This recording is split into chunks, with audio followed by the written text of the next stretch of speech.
আসসালামু আলাইকুম।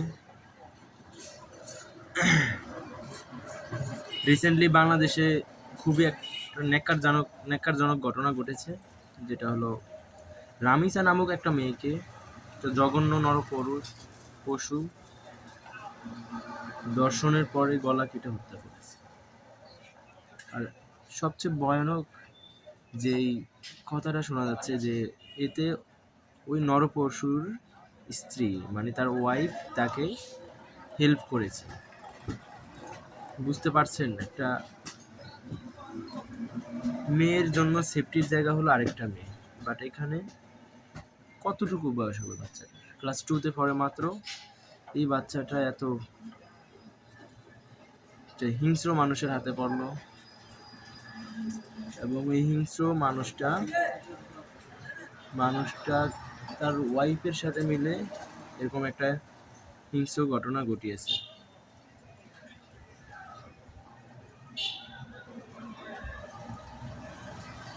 যেই ঘটনাটা এখন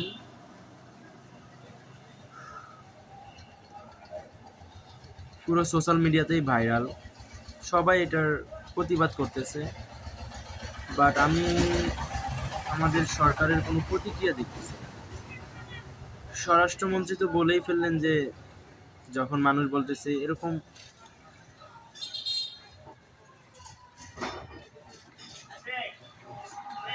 পাপের সাজা হওয়া দরকার, প্রকাশ্যে তাকে প্রকাশ্যে হত্যা করা। বাট আমাদের স্বরাষ্ট্রমন্ত্রী সাহেব বলতেছেন আমরা না এখন নাকি মধ্যযুগে নেই। আরে ভাই, তুমি যদি মধ্যযুগে না থাকো তাহলে এরকম একটা ঘটনা তো কিভাবে ঘটে ভাই? একটা মানুষ কিভাবে একটা ক্লাস 2 এর বাচ্চাকে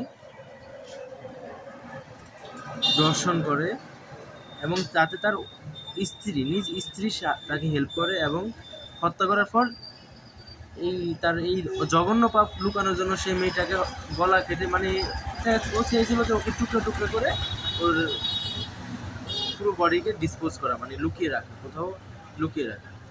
আর আমাদের স্বরাষ্ট্রমন্ত্রী সাহেবের কথায় আমি খুবই লজ্জিত।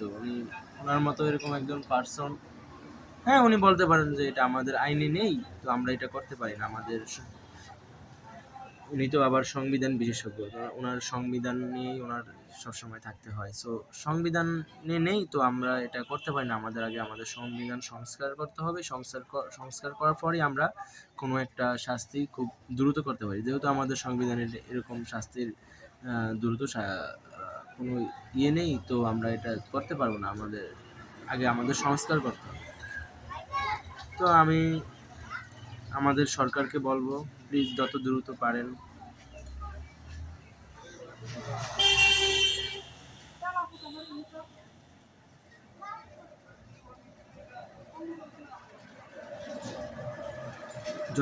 পারেন এই পশুকে জঘন্য থেকে জঘন্যতম শাস্তি দিন।